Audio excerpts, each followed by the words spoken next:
Y hoy tenemos así una emoción muy, pero muy grande, porque tenemos un invitado muy especial, muy querido, y sobre todo que es polifacético. Algunos lo conocen porque es un gran músico, otros porque es el director de la banda sinfónica de la Universidad de Antioquia. Pero sorpresas es las que nos tiene nuestro invitado. Ángela, ¿hoy a quién tenemos? Pues estamos en un programa que se llama La Palabra en la Música. Y esto nos va acercando a nuestro protagonista. Como decías tú, Débora, gran músico, director de orquestas, director de la Banda Sinfónica de la Universidad de Antioquia, generador, diría yo, de un arte místico, relacional. Tiene la visión holística para juntar los sonidos e impactar al ser humano. Él viene lleno de sentido, con una reflexión que nos invita en este programa a entrar en la música que tienen las palabras. Bienvenido, maestro. Débora, Ángela, a Priscila que está en los controles, mil gracias y está en nuestro programa por invitarme a pensar más y agudizar el misterio. Hoy es un encuentro de aquellos que me fascinan, un programa sumido en la profundidad de las preguntas, no las respuestas, sino aquello de los que amamos el arte y en especial las palabras que se convierten en música o la música que se convierte en palabras. Hoy creo que será un momento muy especial en nuestras vidas y es especial para mi vida porque me comprometen a pensar muchísimo más en esto que llamamos sonidos o música. Gracias por esta bella invitación. No, para nosotros es un Pues placer, maestro. Ángela. Sí, y queremos de ahora empezar con la música y las letras, una declaración de amor. Eso ya lo dijo todo. Totalmente, porque es una declaración de amor. Ya lo hice en un programa hace unos meses de televisión, donde el interlocutor o el presentador me dijo que cuál era esa gracia que yo tenía por los textos y los libros. Y le dije que a los 8 años mi padre me había regalado El mono desnudo de Desmond Morris y que a los 10 años me regaló El universo de Isaac Asimov. Siendo un militar, siempre tuvo un libro bajo sus brazos. Y le puse este texto tan hermoso que tiene y posee El mono desnudo, un libro revelador en mi vida, porque decía, abro comillas, así en todas estas esferas, pintura, escultura, dibujo, música, canto, danza, gimnasia, juegos, deportes, escritura y oratoria, podemos desarrollar para nuestra satisfacción y a lo largo de toda nuestra vida formas complejas y especializadas de exploración y experimentación. Gracias a un minucioso entrenamiento como actores y como espectadores, podemos sensibilizar nuestra reacción al inmenso potencial explorador que nos brindan estas actividades. Este estaba en este hermoso texto que está fechado y firmado por mi padre y fue mi primer regalo a los 8 años de edad, El mono desnudo. Eso es ese encanto, ese amor por las letras y los sonidos. Es muy bello, Vaya Ángela. declaración de amor. Sí, esta fue la primera declaración. Vaya declaración de amor. Sí. Y es muy bello, Ángela, lo que dice el maestro, porque él siempre enfatiza, ya se lo he escuchado en varias entrevistas, y es ese paralelo que hace entre mi padre era un militar y siempre llevaba un libro. Sí, claro. Porque la mayoría de las personas tenemos esa concepción del militar así fuerte y que están metidos como en ese mundo tan reacio a las cosas y mira la sensibilidad que tiene tu papá. Y eso que es una de las pequeñas cosas que él hizo por el arte y la literatura en toda su familia. Claro, claro. Total, ese estigma grande quedaba hasta impregnado en los hijos de los militares, Así que es. teníamos formaciones estructurales, Así ese es. sistema Queríamos prusiano. entonces Sí, llegar claro. al sentido en la obra musical y literaria. Esto tiene algo valedero, y es que las investigaciones de todas esas formas de disertación que viene desde el mundo griego, como la música como ciencia exacta, la música como filosofía y la música como un proceso holístico espiritual, se marcan autores muy fuertemente. Si lo hacemos con ciencias exactas, la ley de los armónicos está inspirada en todo el proceso pitagórico, en ese mundo de los sonidos y en ese mundo de los universos, pero plasmados dentro de una ciencia exacta. Entonces a veces nos equivocamos en decir simplemente que la música es matemática. Hasta ahí vamos bien, ahí hay una esquina. Después pasamos a otro elemento que es el significativo, y es ese proceso filosófico donde San Agustín tuvo sus primeras dicotomías, por ejemplo, o donde Hildegard von Bingen, a través de esa potencialización de la mujer en una época fuertemente marcada por reivindicaciones, hace una labor inmensa en construir monasterios y en construir ideas para los hombres que en la época tenía que ser llevada a la hoguera. Estos elementos fundamentales, trascendentales, hacen que la música finalmente tenga y se busque un sentido en ella y en la forma de expresarla. Y entonces en la época del puro romanticismo llega Nietzsche, Beethoven, llega Wagner, llegan todos y se unen las letras, la poesía. Por ejemplo, si escuchamos esta obra meditativa de Claude Debussy que se llama Preludio a la siesta de un fauno, es inspirada en la poesía de Mallarmé. Esta obra casi que suelta en cada sonido una palabra que no se denota ni se devela, y ahí tiene el sentido en la obra musical y literaria. Y nos hemos basado en este autor. Este libro es hermosísimo, se llama Juan Miguel González Martínez. Este autor tiene un libro que nos da luz para comprender que nosotros, a la salida de una absorción cultural, debemos comprender varios factores fundamentales en comprender, valga la redundancia, profundamente ese sentido en la obra musical y literaria. Y es que él dice así, en estos 6 elementos rápidos, dice, hay unas referencias culturales que no podemos pasar. Por eso es muy importante que aquellos que dicen que García Márquez o hacen un cuestionamiento a su proceso de educación o dicen que no era culto o que sí era culto, hacen el mundo dual de un autor que nos dio toda la lectura de un proceso cultural que el mundo reconoce. Hoy el mundo en con 100 años de soledad reconoce que es una aldea. En China se reconoce como una aldea por 100 años de soledad que se agota por 11 veces la edición en China. Si nosotros comprendemos aquel factor, las referencias culturales son de máxima información para entrar en esa sensibilidad. Luego nos da una información de estética, que es genial. La estética, entonces, aquí vendría en un proceso, como escribe Thomas Mann en Doctor Fausto, sobre ese autor o sobre un músico, y empieza una construcción de esa sensibilidad más profunda en otras absorciones culturales. En este caso hablamos de Europa. Y hablábamos al principio de Macondo, un paraíso perdido o una patria cultural, para después hacer valores estructurales, como los hacemos con nuestras formas pedagógicas, después valores descriptivos, porque Macondo está lleno de colores, ¿cierto? O Estocolmo está lleno del frío de Estocolmo, ese encanto del misterio del frío, valores descriptivos que son iconográficos modelos para crear y desarrollar arte. Luego los valores afectivos que nos mueven las emociones, y por último, en este sentido, en la obra musical y literaria, lo simbólico, que es bien fundamental.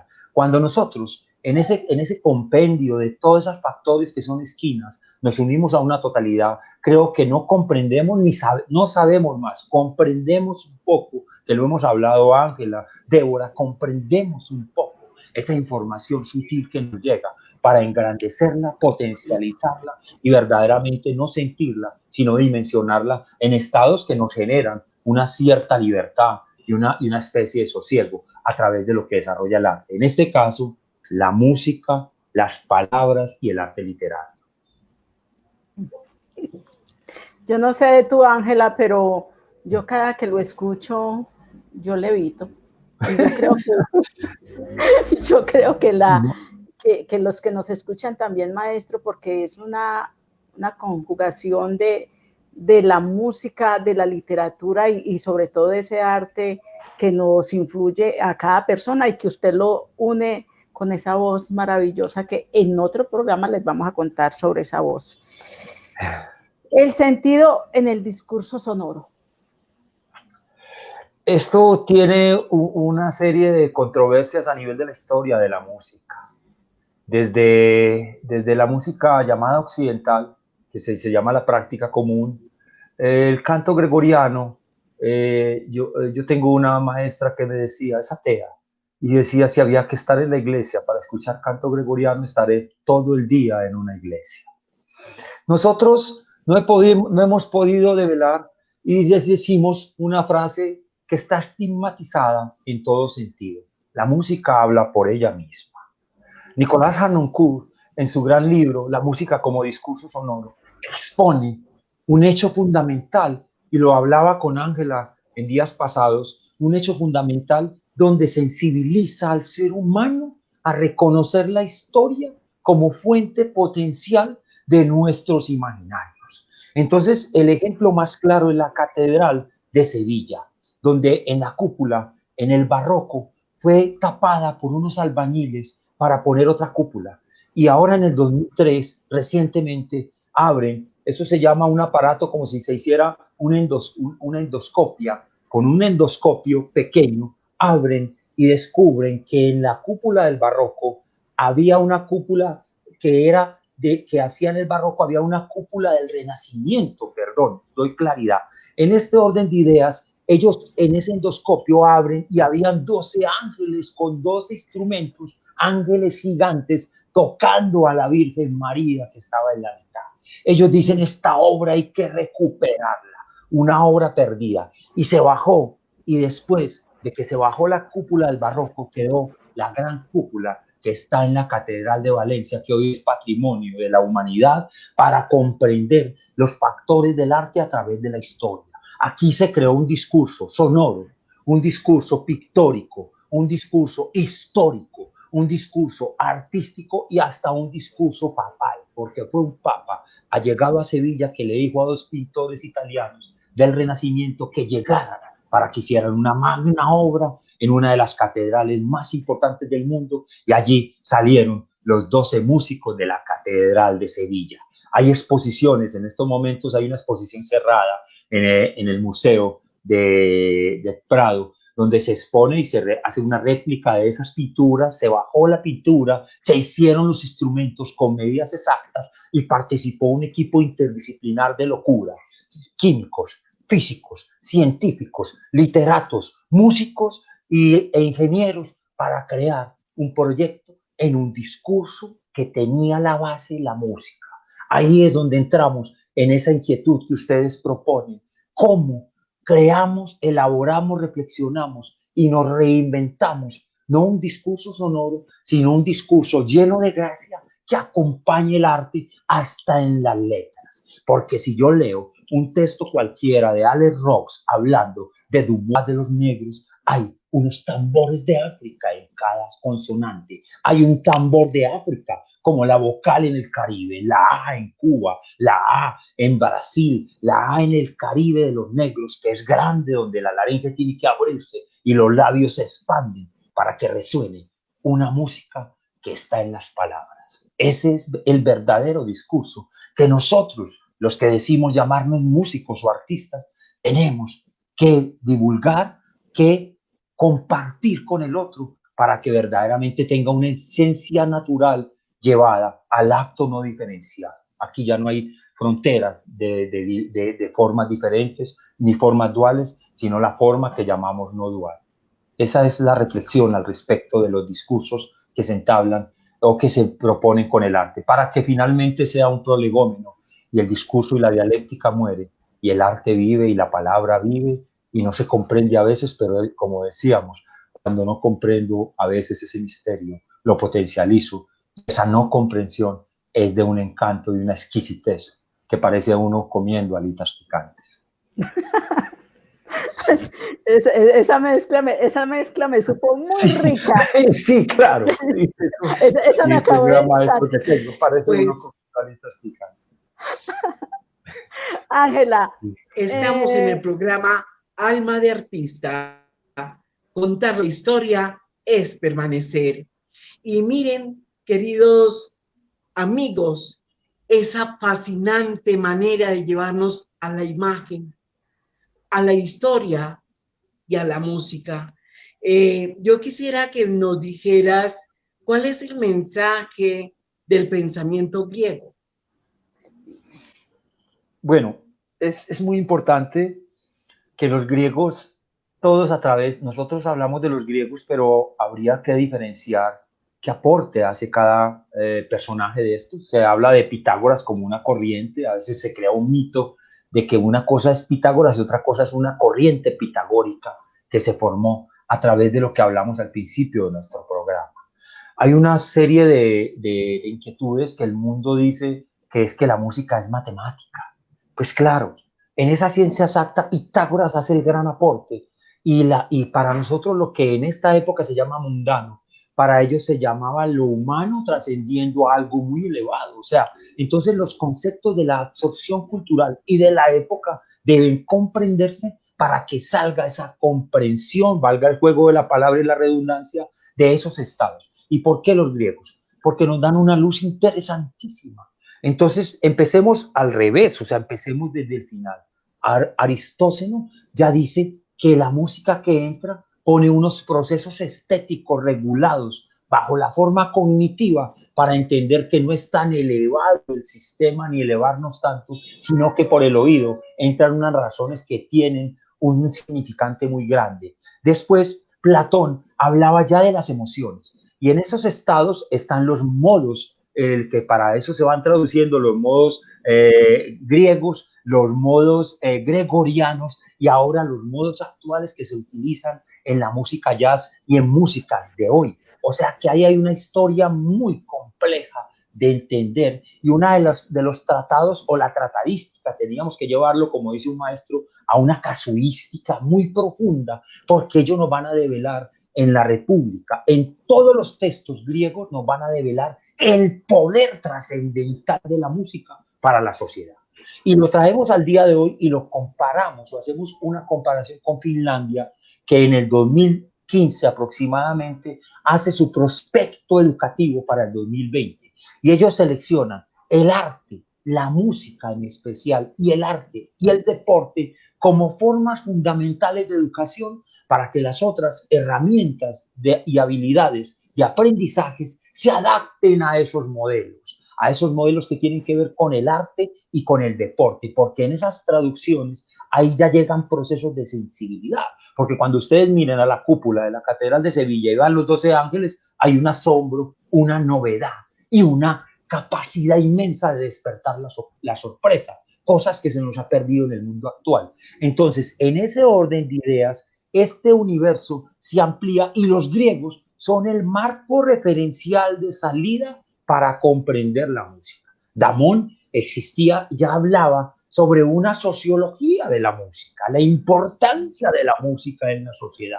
Platón hablaba de las emociones en la música, hacía casi un tratado de musicoterapia si lo traemos para hoy. Y Pitágoras nos hacía un tratado matemático porque cualquiera de nosotros puede hacer un monocordio y probar cómo esos armónicos con una cuerda, una tabla y hacer una serie de medidas, cómo esos armónicos se duplican y nacen, para los que llamamos músicos, una serie de elementos estructurales en la música que eran únicos, de personalidades geniales que hacían esta tratadística. Entonces creo que ahí hay un espacio muy grande y sería un tema larguísimo que me ha inspirado a investigar mucho más para tomar al detalle aquello del pensamiento griego, la música y el arte. Qué belleza. No me le den ideas a Ángela Penagos porque ella es capaz de ponernos a la red mujer de Medellín a hacer un monicornio y todo lo que escuchó hoy. No, lo vamos a hacer. No, para las mujeres le vamos a hacer una tarea. Que Ángela diga, el día tal consigan una tabla y una cuerda con medidas exactas de tal. Y aprendemos a hacer un monocordio. Y sería genial. Estos son los principios de cómo Celibidache en medio de su sabiduría, porque aprendió a ser, él escuchaba en la orquesta, era una cosa demencial además, y como dice, potencialmente hasta espeluznante, que un oído humano escuche el desarrollo de un sonido ¡ping! Y escuche cómo esos armónicos que se generan se van diluyendo y va escuchando hasta el último armónico. Entonces Celibidache al músico de la orquesta le decía, regálame por favor la nota con el armónico 13 de arriba que no lo escucho, porque no es audible para el oído humano. Pero en esta comprensión, en esta forma meditativa de la atención plena, que más adelante tocaremos ese punto con el Advaita, el oído no desarrolla desde un acto fisiológico la atención pura plena, lo quita los sentidos y al quitar todo ese cúmulo de sentidos, de gusto, de auditivo, visual, se crea un espacio inconmensurable en el interior de los seres humanos donde se llega a esa atención eficaz y a esa concentración plena distinta a la concentración que Occidente ha mantenido como enfocarnos en un punto. Aquí, el acto integrador de las formas diversas actúan de una manera genial para que nosotros, en esa sutileza, en esa forma no causal, sutil, simple, profunda, que es metafísica porque va a lo más profundo y es cognitiva porque comprenden todas esas raíces, hay una forma distinta de la percepción, hay una forma más intensa de la percepción. Aquí todos los juicios de valor se acaban para que finalmente si es arte, si es palabra, si es simplemente comerse o tomarse un jugo de naranja, será un acto meditativo. Simplemente. Oíste, Débora, qué fascinación. Yo no sé si ustedes están sintiendo lo que yo, pero va uno adentrándose en ese misterio de 6.000 años. El Advaita y la música, nos hablas de eso para que vamos entonces entrando en el corazón de esta conversación. Bueno, alguna vez venía con unas prácticas muy diversas en la búsqueda profunda de cómo me reconocía en mi interior. Cuando mi padre me invita al mono desnudo a los 12 años, conozco la literatura de Krishnamurti. Y a los 14 años, los libros prohibidos de Osho, donde escribía sobre la nueva liberación de la mujer, escribía sobre la religión y la política, donde escribía sobre unos temas trascendentales que eran motivo de textos para destruir, textos para no leer, textos prohibidos. En ese mundo y en ese recorrido, en la búsqueda tan cruel y tan loca de reconocerme, encontré después de haber practicado un poco de yoga a 14 años, haciendo hatha yoga, no haciendo la yoga, hay diferencias de yogas, el yoga, y haciendo efectos de respiración y movimientos de hatha yoga, comprendí finalmente que cuando uno respira para meditar simplemente hace que entre oxígeno y salga dióxido de carbono, que la meditación en respiraciones y enfocarse en respiraciones son meditaciones externas, que sí valen, pero no lo profundo del Advaita. Advaita traduce en el sánscrito, traduce no dual, acto no diferenciado.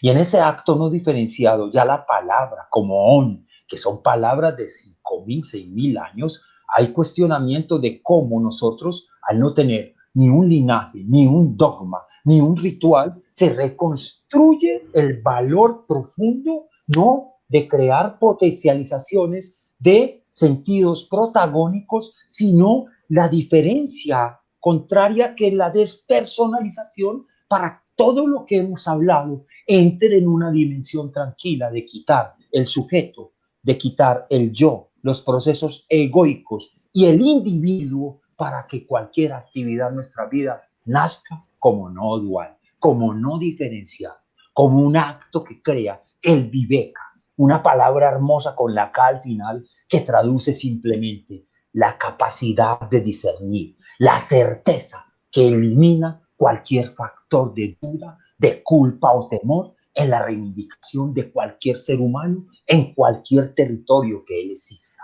Aquí, esto nos lleva a unir la música, es un ejemplo clave y fundamental de que si estoy escuchando el tercer movimiento de la cuarta sinfonía de Johannes Brahms,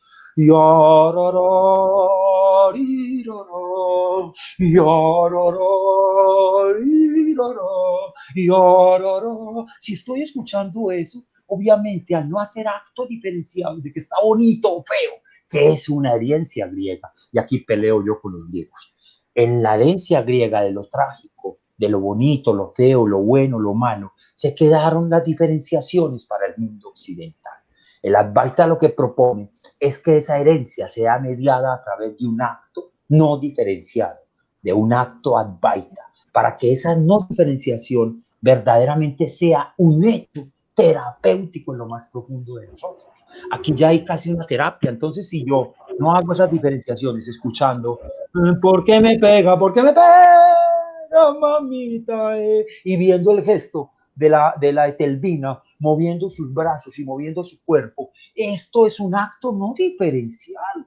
Esto ya ni siquiera se llama música folclórica, simplemente se llama un gesto que tiene que ver con un gesto de bondad. Y hay una trilogía hermosa que se llama Sachi Ananda. Sachi Ananda, en el sánscrito, el amor, la bienaventuranza y esa cosa interna que somos. Entonces, cuando se habla de lo infinito, de lo absoluto, de la bienaventuranza, del amor, en tiempos de hoy es muy complejo comprender estas líneas de la palabra, del gesto, de todo, para comprender que hay otras alternativas de percepción para que un libro de García Márquez, para que Changó, para que un libro de Manuel Zapata Olivellas, Changó el Gran Putas, para que un libro de cualquier autor, una poesía, verdaderamente tenga la relevancia sutil y la forma intensa de ser percibida en esos momentos de no diferenciación. Por eso creo no en el poder de la Advaita, sino en el poder mismo que trae el acto no diferenciado. Aquí la acción no tiene apetencia de fruto. Al una acción no tener apetencia de fruto, se despersonaliza y no tiene ningún límite y traspasa y transborda cualquier frontera de la percepción. Por ello digo que en el Advaita no he encontrado un ser humano distinto. He encontrado la comprensión de nosotros, los seres humanos, a las percepciones sutiles y a las percepciones de un alto nivel de profundidad. Eso es así de simple. Y estamos en el programa Alma de Artista. Contar la historia es permanecer, del canal Zona 6 TV. Y el que estamos escuchando le voy a contar. Él también dirige un programa de la Universidad Pontificia Bolivariana, Musicofilia. Y esa voz que parece como encanto de serpientes. De ultratumba.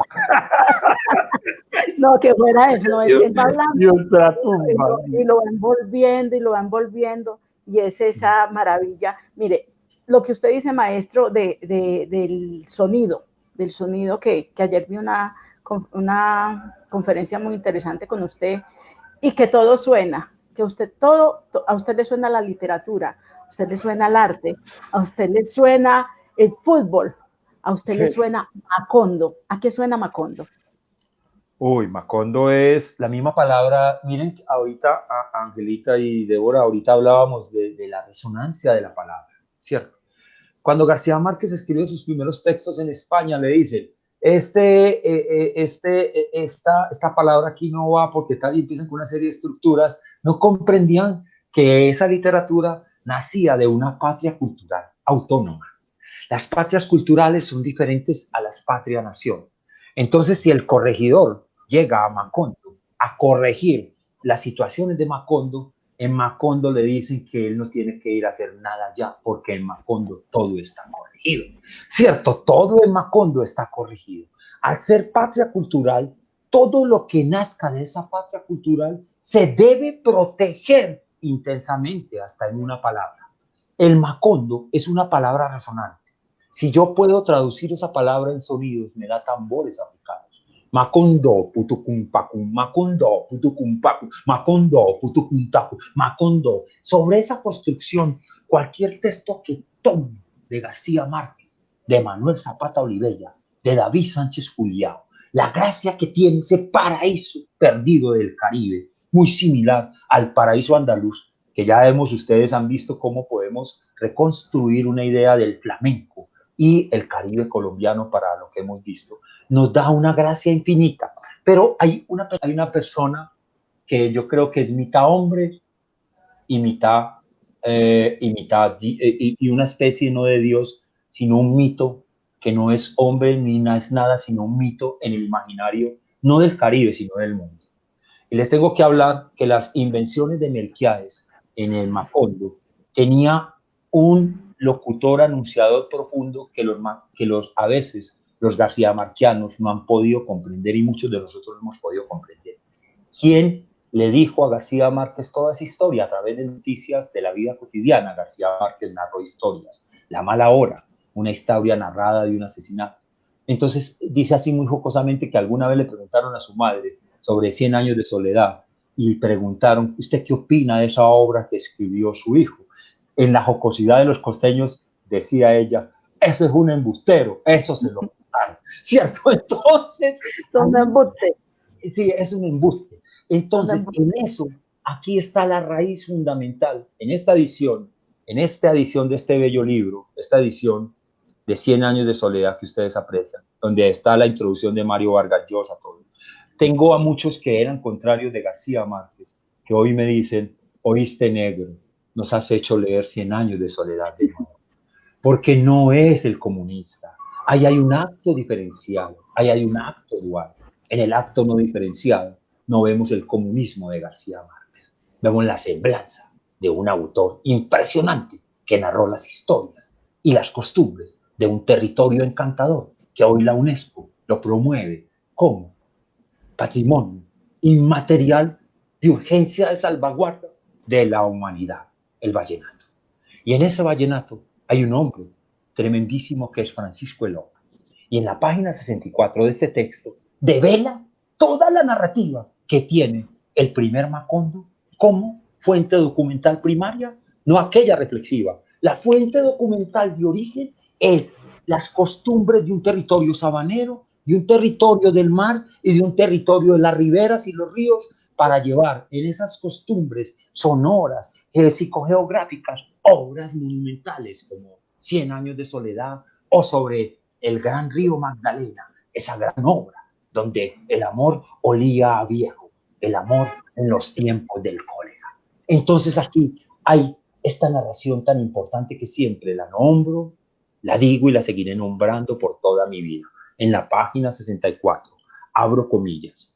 Meses después volvió Francisco el Hombre, un anciano trotamundo de casi 200 años que pasaba con frecuencia por Macondo divulgando las canciones compuestas por él mismo. En ellas, Francisco el Hombre relataba con detalles minuciosos las noticias ocurridas en los pueblos de su inmenso, desde Manure, de sus minuciosos. Decía, vuelvo y leo con despacio, porque esto es encantador y apasionante, y me salté una línea. Dice así, meses después volvió Francisco el Hombre, un anciano trotamundo de casi 200 años, que pasaba con frecuencia por Macondo divulgando las canciones compuestas por él mismo. En ellas, Francisco el Hombre relataba con detalles minuciosos las noticias ocurridas en los pueblos de su itinerario, desde Manaure hasta los confines de la Ciénaga, de modo que si alguien tenía un recado que mandar o un acontecimiento que divulgar, le pagaba 2 centavos para que lo incluyera en su repertorio. Y la gracia de este texto y de esta narración es que aquí está el centro de 100 años de soledad. Francisco el Hombre contaba las noticias cantando. O sea, si a mí me cuentan noticias cantando, yo quiero oír noticias todo el día y toda la noche. Esa es la magia de esta forma real, porque en la costa se cuenta así. Yo les pongo casos que he vivido con costeños, y si ven este programa un costeño me entenderán. Si yo le digo a Carlos Piña que me diga, mi gran amigo, que me diga cómo está doña Josefina, él no me dice si está bien o mal. Él me dice que doña Josefina se separó y que su hijo fue a otro lado y que el marido que tiene ahora no le que tal cosa. Él le cuenta detalles minuciosos, como Francisco el Hombre, lo que ocurre con doña Josefina. Se le mete en la vida interna, en la vida externa, él se está viviendo al lado del río, o si está por el Magdalena, si está en San Jacinto, si se volvió sanjancitera, si le gusta el vallenato del Valledupar o si le gusta el de César. Él le cuenta todo eso y se tiene que sentar con él a que le hable de doña Josefina 4 horas, 5 horas, 6 horas. Aquí hago una analogía con Jacques Derrida, ese autor grande que si le decían, ya tengo un problema con el miedo, escribía un libro de 2000 páginas sobre el miedo. O si le decían, tengo melancolía, iba y escribía un libro de melancolía de 2000 páginas. es la palabra convertida en un hecho fundamental como sola palabra.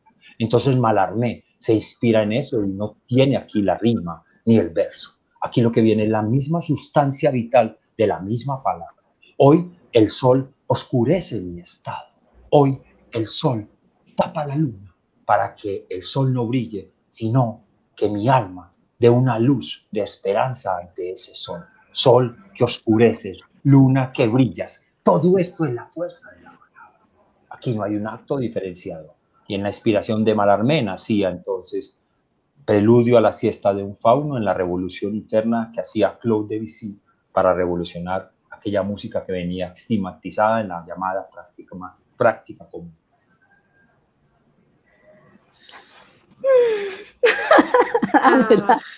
Ay, qué fascinación.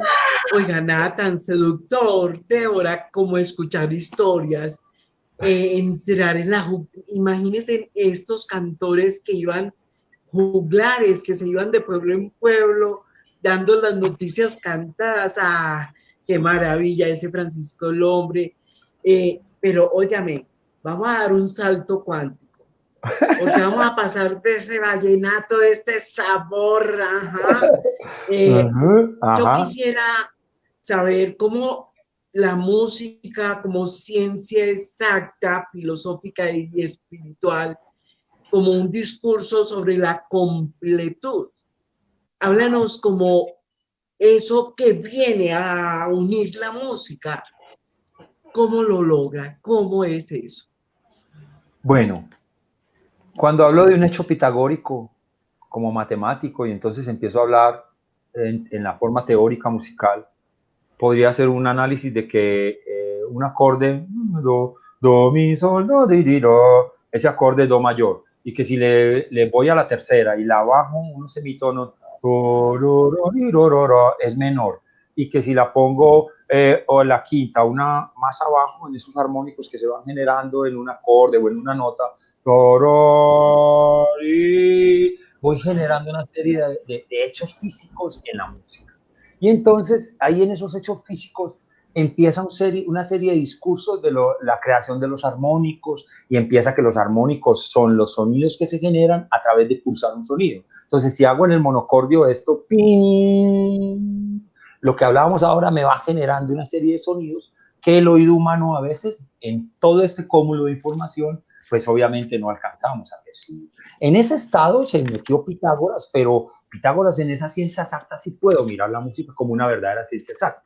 Entonces, si estoy construyendo en los modelos de Bach, Bach en medio de ese lutenarismo, esa revolución espiritual tan fuerte, combinaba los dos elementos como ciencia exacta y como una ciencia verdaderamente espiritual. ¿Por qué? Porque si el músico analiza un coral de Bach, está hecho a la perfección. O sea, no sé, yo les voy a hablar aquí musicalmente, no se podían hacer en la época del barroco, y ya llegaba la época del barroco y el furor del barroco, no se podían hacer unas llamadas octavas paralelas porque los instrumentos de la época eran muy desafinados y sonaban al oído humano muy desagradables. Entonces prohibían las octavas y quintas seguidas, que llaman, más bien que paralelas, quintas y octavas seguidas, que eran sonidos iguales, tu, ti, ese sonido no podía, tu, ti, to, ti, ta, ti. En esa época no se podían usar esas octavas así seguidas. Ahí había una serie de ciencia de la física. Juan Sebastián Bach la usaba a la perfección. Pero si en esa espiral de la búsqueda profunda, de la búsqueda de esa cúpula que muestro en una psicografía como ser maestro de capilla, es que mi música está construida sobre un proceso holístico. Es una revolución interna de una capacidad impresionante. Entonces sus textos, ahora estoy haciendo un estudio muy así, muy agudo, de cómo las cantatas de Bach develan en la forma rítmica, develan lo que él habla. Entonces los pasos eran corcheados. Rum, pum, pum, pum, voy hacia ti, Señor, en el texto en alemán. Y el sufrimiento era semicorcheado. Entonces hace una descripción a través de esa forma científica, hace una descripción excepcional de lo que es ese camino espiritual sin acto diferenciado a través de lo científico. Aquí esa unión crea una fuerza impresionante que finalmente para nosotros se genera una gran obra.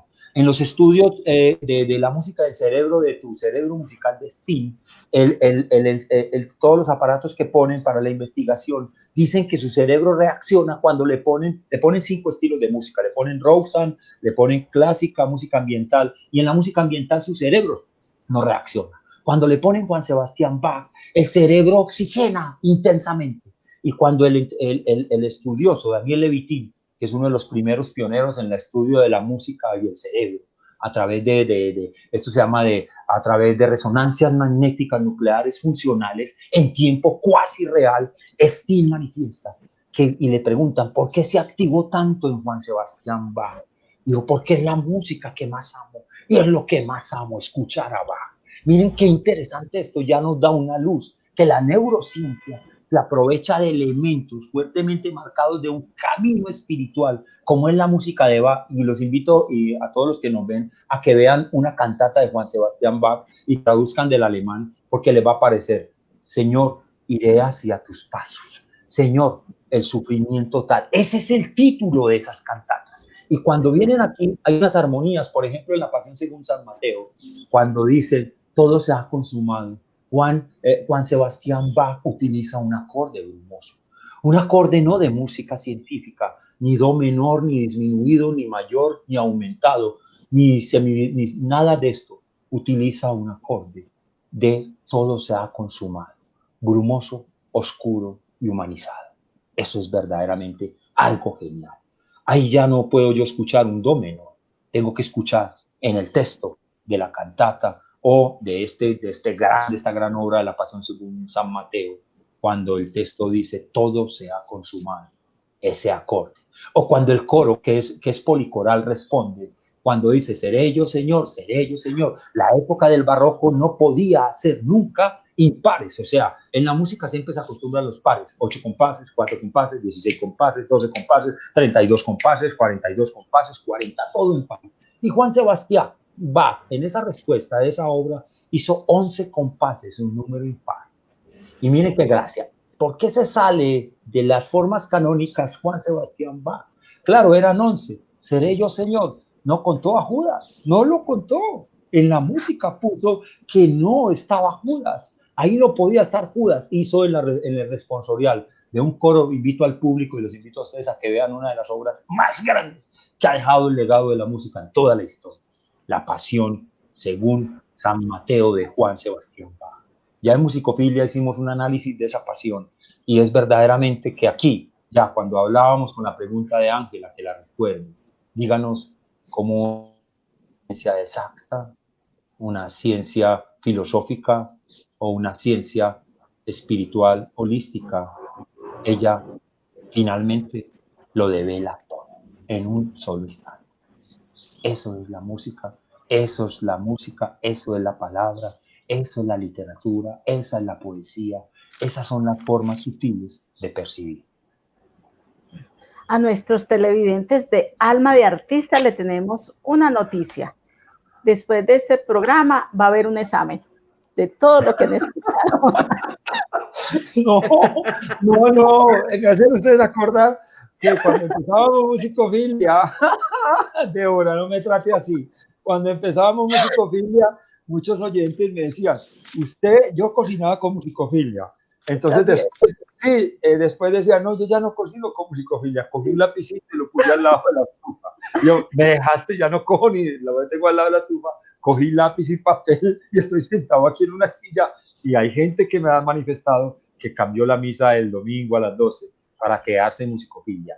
Un hecho que verdaderamente es fundamental. Si ustedes me preguntan, como me preguntan las preguntas en todo, ¿oíste quién hizo ese proyecto?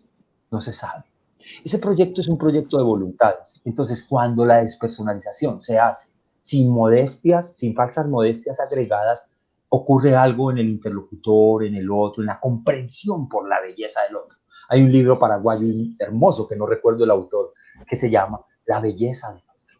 En eso Fernando Escobar en el distrito ha hecho un trabajo que es oculto y que nunca muestran los medios de nuestro país, que es cómo hacer la interculturalidad, la transculturalidad, la multiculturalidad entre personas afectadas por la violencia, afrodescendientes o personas afro, y muchachos que vienen de los muiscas, porque el territorio era de los muiscas, no era ni de los bogotanos ni de los colombianos, era de los muiscas, y a cómo habitar ese territorio donde llegó a través de actos violentos una unión de unas fuerzas contrarias. Y entonces Fernando Escobar hace un tratado impresionante pedagógico en cómo reivindicar esas costumbres de los indios, de los muiscas y de los afros, para que ella verdaderamente no sea como una raíz que le han arrancado a un árbol de la tierra y nos quiten y nos coarten y nos lleven a contarnos otra historia que no es. Entonces creo que ahí hay algo muy importante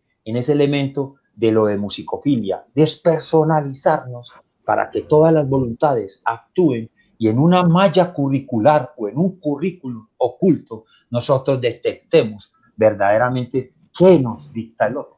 Aquí es un trabajo que se está haciendo con un maestro doctor en pedagogías español, Alberto Cebollo, de una gran capacidad de sensibilidad, donde nos ha invitado a que hagamos y construyamos una unidad didáctica para el mundo de hoy. O sea, cómo encontrarnos en estos medios, cómo hacer que estos medios se humanicen, cómo hacer que con un gesto de una mirada, a través de eso que Paul Inman llamó las microexpresiones, un tratado que invirtió $13 millones para ver cada movimiento de nuestro rostro, a ver qué luz nos daba en ese movimiento, en esas microexpresiones. Entonces, hasta esos detalles tan mínimos donde se crean inversiones millonarias, no para develar la ciencia, sino para ayudarnos a comprendernos a nosotros mismos. De hecho, Paul Inman estuvo en el año, creo que 2001, no tengo bien la fecha exacta para datarlo, estuvo con Francisco Varela de Chile, neurocientífico,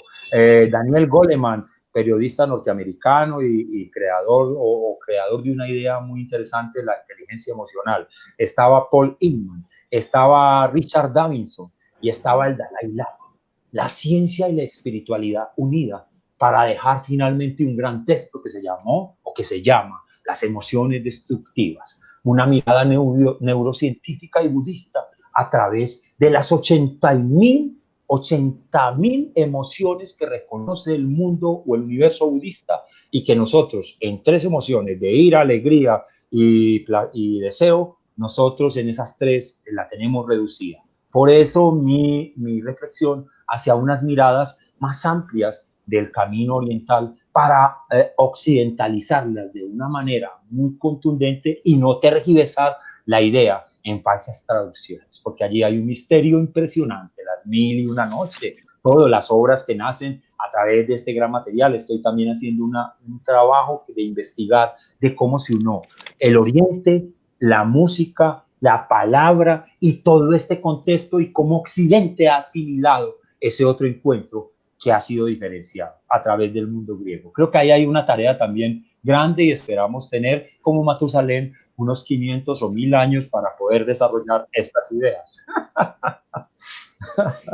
Ángela, yo no me quiero ir sin darle honor a quien honor merece.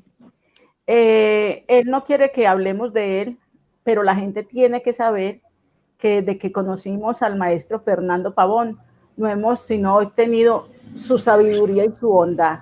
Cuando él habla de musicofilia, para mí él era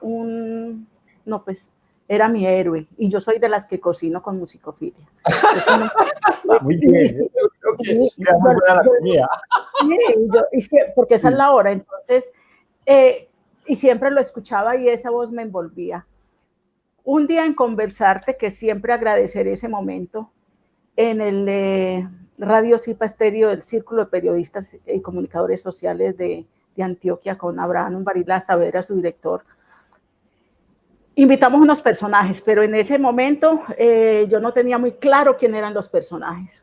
Cuando Fernando Pavón empieza a hablar, llega a mí esa melodía, ese sonoro de algo que yo ya conozco, que era muy, muy cercano a mí, y empezó a envolverme. Yo, ¿usted no presenta un programa en bolivariano? Sí, yo soy el de musicofilia. Ya, qué bien, no me puedo creer que tengamos aquí a Fernando Pavón de musicofilia, y desde ese momento no hemos tenido sino su bondad en proyectos grandiosos, conociéndolo. Él es un gran músico, pero es mucho mejor ser humano. Todo lo que ustedes han escuchado tiene la bondad del otro, del ser, del aprendizaje.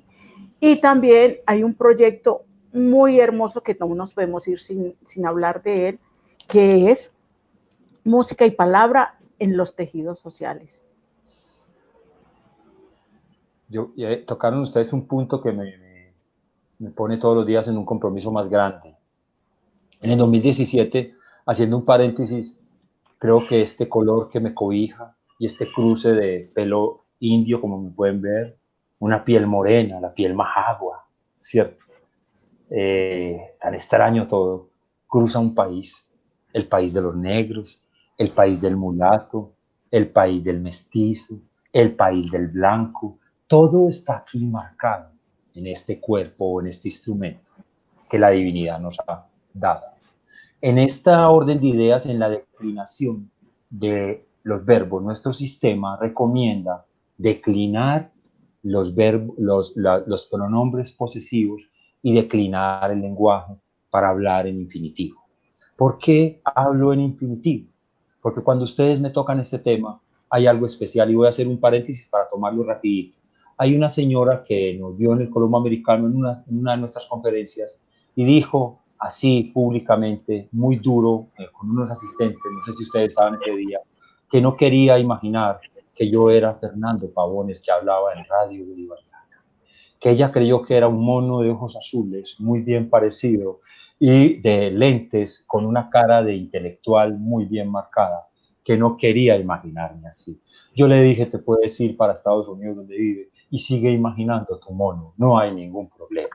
En ese estigma, creo que se rompen fronteras y me enseña a comprender que cuando somos personas públicas estamos ante la crítica y ante reacciones que tenemos que tomar de manera consciente y ecuánime. Eso nos da una capacidad discernitiva de comprender para que verdaderamente no sea un acto de autoconmiseración, sino verdaderamente un acto de comprensión. A esto voy con el fútbol. Llegó el fútbol y por eso la palabra era tan importante. Ahora tenemos un proyecto reciente para seguir con el fútbol y es insertarnos allí en un territorio hermoso que es la Igualá. Una calle larga así donde hay afrodescendientes, niños vulnerados, todo. Y en agosto inauguramos un proyecto con una ONG internacional donde ellos no necesitan sino mi presencia, no para compartir saberes ni conocimientos, sino para compartir gestos tranquilos y nobles. Esto está la despersonalización. Eso ocurrió con Asiso en el fútbol. Un documental, 4 instituciones, por primera vez la entidad oficial, la entidad pública, el barrismo de una ciudad, lo social y lo académico se unían sin ningún acto referente de pretensiones de cumplir una meta. Digo yo así, se ríen, que fue el único proyecto que no tuvo ni misión, ni objetivos, ni desarrollo, ni evaluación. Fue un acto humanizado de compartir con estos chicos una luz y una esperanza, no para la solidaridad, sino para el derecho propio que tienen en vivir en territorios y exigir esos derechos. Cuando yo viajo al exterior a un trabajo de mi formación, me voy y no veo inaugurado ese gran momento, entonces escogimos, me preguntan, ¿qué escogemos? Escojamos un territorio histórico, Parque de Bolívar, un público sensible, público del Parque de Bolívar, una retreta, 1892, y ponemos estas 2 barras instrumentales, las ponemos ahí y empezamos a documentarla. De ahí salió el gran documental Así suena el fútbol, realizado por un francés, mi amigo y hermano Rafa, que sensibiliza cualquier movimiento o cualquier morada, cualquier mirada de todos estos seres, porque es por una integración personalizada y común, pero que lleve al otro el reconocimiento de eso. Creo que ahí se construyó igual, no sé si ustedes conocen y se los he dicho, digo que ustedes ya lo conocen, pero el público no sabe de esto. Se llama la West, la Orquesta del Oeste y el Este, la West Band Orquesta, falta el otro en inglés, su título en inglés, inspirada en las antologías de Goethe. Esta orquesta fue inspirada por un filósofo palestino y por un gran músico argentino-israelí, Edward Said. Las proposiciones de Edward Said, un filósofo palestino de gran madurez y agudeza. Se unieron a la gran sabiduría de Daniel Barenboim, ese gran pianista y director argentino-israelí, para hacer la primera orquesta de argentinos e israelíes que le daba una luz al mundo. Esa orquesta todavía llegó a Bogotá en el 2010 o 2011 y la orquesta todavía le da la vuelta al mundo. Esa orquesta fue un ejemplo internacional y de esa orquesta salieron textos de los músicos. Por ejemplo, cómo compartir la historia en la West Divan Orquesta, un camino hacia la bondad, la solidaridad y el amor. Porque cuando se encontraron los dos fagots para hacer un unísono, en las primeras documentaciones, fuentes de documentaciones, registran que un fagot israelí dijo que si veía a un palestino lo llenaría de metralla, o un palestino. Y cuando te estaban al lado del fagot, se llenaron fue de sonido. Ese mismo ejercicio está documentado en Así suena el fútbol, no con las bombos de Nacional, con el bombo de la foto de Andrés Escobar y con el logo fuerte y beligerante de la resistencia del Medellín. Tenían simplemente los parceros que hacer música. Bailamos y cantamos la chagua en el primer encuentro que hicimos para este hermoso proyecto, donde no lo hizo Fernando Pavón, ni lo hizo la Facultad de Artes, ni lo hizo la Alcaldía de Medellín. Lo forjaron las voluntades de unos chicos que esperan tener luz a través de la formación, la educación, como una verdadera práctica de libertades. Ahí está el secreto. Llevar la educación a que sea una libertad para el otro, para el hombre, la mujer, el invisible, para el débil. Creo que, como decía García Lorca, en esa frase que estaba en la biblioteca Carlos Gaviria de nuestra Universidad de Antioquia, no me regales comida, regálame medio pan y regálame un libro, que con eso saciaré mi hambre. Yo también digo lo mismo.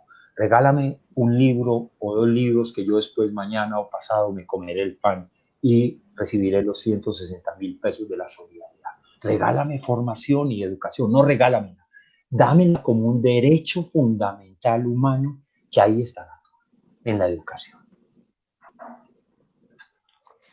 Porque el arte nos hace libres y expande la conciencia. Hoy vamos haciendo, ya llegando como a la parte final, pero no quería dejar de mencionar ese proyecto que desde la Red de Mujeres Artistas de Medellín construimos y que todavía resuena en los corazones. Mujer, un poema sinfónico. Háblanos de él. Esa es una de las molestias más sutiles y profundas y hermosas que he tenido en mi vida. Ángela y Débora llamaban constantemente en las actividades que tengo en la universidad. Sí, está también Débora. ¿Cuándo nos vemos? ¿A qué hora nos vemos? Yo saco un ratico, nos vemos en la cafetería, nos vemos en artes, nos vemos por la piscina, ya voy para allá. Mañana otra vez, sí, Ángela, pero yo voy a mirar si tengo tiempo. Tuve el tiempo. Y salió de la forma más natural uno de los proyectos que se ha integrado a la ciudad. Porque si venía la empresa privada, la empresa oficial, aquí ya no estaban las empresas. Aquí estaba el espíritu de la palabra. Recuerdo que Débora, cuando yo le hablaba, es que es algo absoluto, es algo no diferenciado, es algo casi como entrar en un viveca. Me dice, esos términos de qué son, yo son de las Balcas. Y son términos que a veces yo no comprendo, porque cuando escuché a mi profesor, que es el linaje más cercano que tengo, Secha Iván, un hombre de Bogotá, escuché, yo no entendí nunca nada como en un año.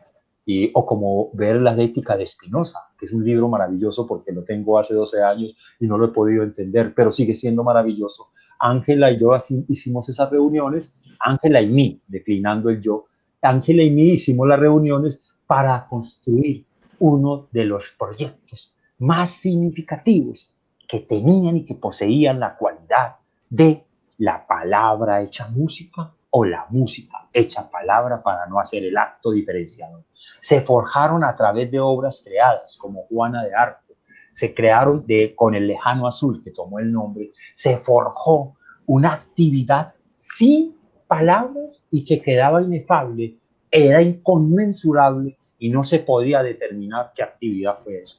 Yo hoy la recuerdo y no sé qué hicimos, Ángela y Débora. Yo no sé qué pasó ese día. Lo que sí sé es que la piloto en el exterior estaba con muchas personas que sensibilizaron uno de los momentos más importantes en nuestras vidas porque el sonido acompañó siempre la música y estuvimos tan atentos que los autos, los carros, los vendedores que pasaban por los lados no afectaron jamás ese momento único y ese momento que quedó para la eternidad, que todavía vibra. Él no se ha ido, yo todavía me siento ahí, sigue Ángela, Juana de Arco, sigue Débora, sigue la guaneña, sigue tal, y yo todavía estoy ahí. Creo que estos son momentos que no pasan y que no vale la pena recordarlos porque están aquí en el presente. O sea, ni siquiera es una remembranza ni un recuerdo. Es un acto presente que llevo en mi corazón y que obviamente, para terminar, creo que lo tenemos que volver a reconstruir y hay que traerlo a reconstruirlo de nuevo. Esa es mi idea. Gracias por aceptar esta invitación de alma de artista. Ángela. Música, palabra, conocimiento y reflexión. Esa fue nuestra charla maravillosa en el día de hoy, que nos deja pensando, que nos hace llevar dentro de nosotros mismos toda esta necesidad de sabernos ciudad, sabernos país y continente. Muchas gracias, maestro. Para nosotras es un honor. Gracias. Alma de artista. Contar la historia es permanecer. Canal Zona 6 TV. www.canalzona6tv/alma de artista. Conéctate.